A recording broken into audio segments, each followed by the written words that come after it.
So yesterday or last night when I was scrolling through social media, I came across a very interesting discussion.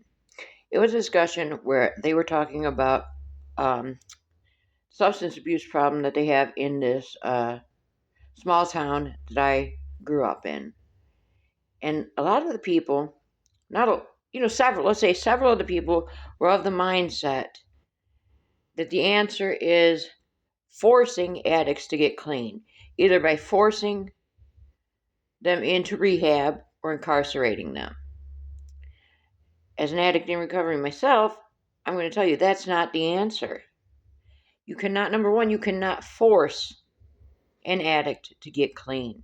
An addict is not going to get clean until they make the decision to do so, until they are tired enough, hurt enough, beat down enough that they're ready to change, that they're ready to give it up.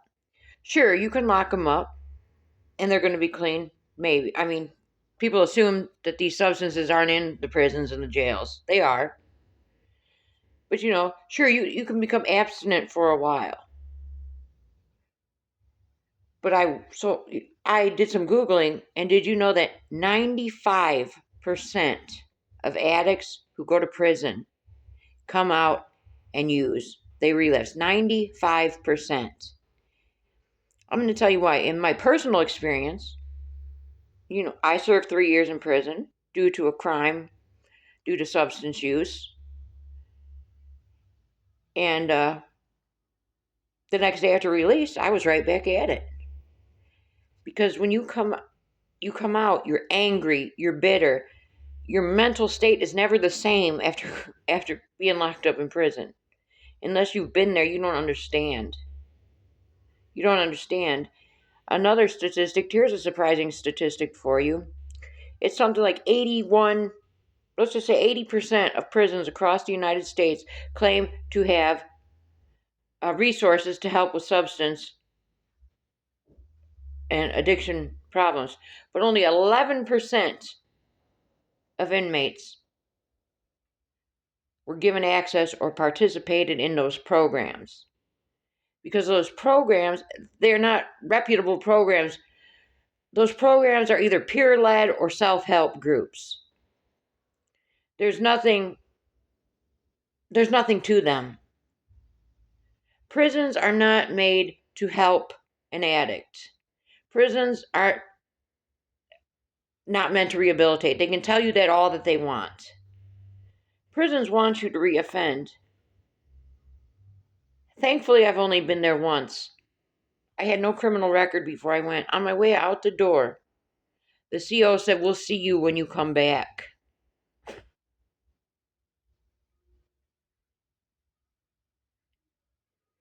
But you cannot force someone to get clean. And then there was also in this same thread I'm reading, there's also a debate the correlation between mental health and addiction. People don't believe these should be grouped together. A huge, huge percentage of people suffering from addiction also have a mental health diagnosis. If not a diagnosis, they're also suffering from a mental health illness that is not yet diagnosed. Oftentimes, addiction is a symptom of mental illness. Because, when I have a dual diagnosis, I have a substance problem. Thankfully, I'm in recovery, almost 16 months now. But I've also been diagnosed with several mental health issues. Bipolar disorder, major depressive disorder, chronic fatigue syndrome, generalized anxiety disorder, trauma, PTSD. But there is a huge correlation between the two. But it made me very upset that they seem to think that the answer is locking up the addict. And that's just going to magically solve the problems. You are actually causing more harm by doing so. You're also contributing to poverty by locking up addicts. And I say that because this also I read in a study, because I didn't think about this, but it's true. When you come out, you're already still trying to face your addiction issues. And now you have felon on your record, which is going to drastically impact the number of jobs that you can get. It can impact you getting housing. All of this contributes to poverty. So, this person is suffering from a disease. Addiction is a disease. I always say it's recognized in the DSM manual, substance abuse disorder. Let's lock them up. That's the answer. I mean, of course. If a crime is committed, we have to pay for that crime. Of course. But I mean, basically, these people are saying, lock them up just to lock them up. No crimes committed.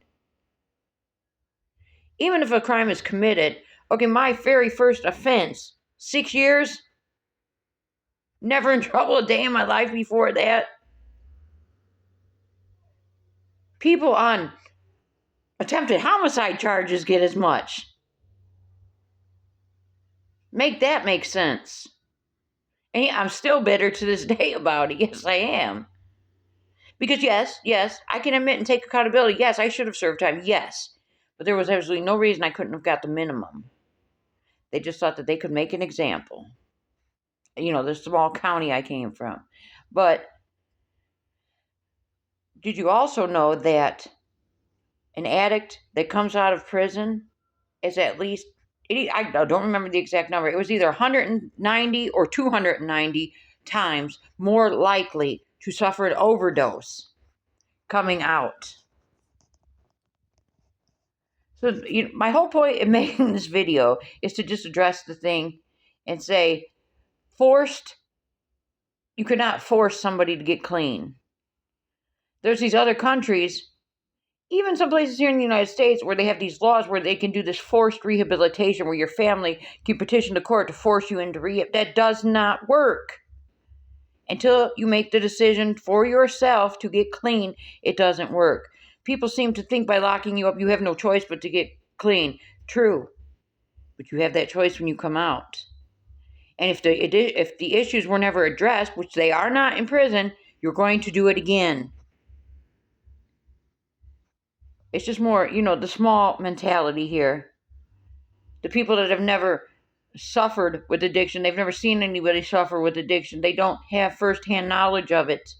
And they just seem to think, and then they want to talk about here in Illinois, this Safety Act, where we don't have a cash bail. Of course, they believe that's contributing to crime. It is not.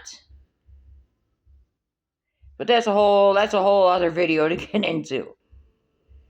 Yeah, like I always say, I'm going to stand up for all of the addicts still in active addiction and all of us in recovery. You cannot force us to do anything. You can lock us up, but that's not going to solve the problem. And I mean, just really think about it. I can guarantee it, I would say at least 90% of people suffer with an addiction of some sort. It doesn't have to be a substance. Caffeine, nicotine, spicy movies. Let's just say that so we don't get any violations. Spicy movies, working, intimacy, people pleasing, lying, watching TV, social media. These are all addictions. Can someone force you to stop? Sure, they can put you in a position to where you can't participate in it. But if you still want to do it when you come out, aren't you going to do it? Something to think about, isn't it?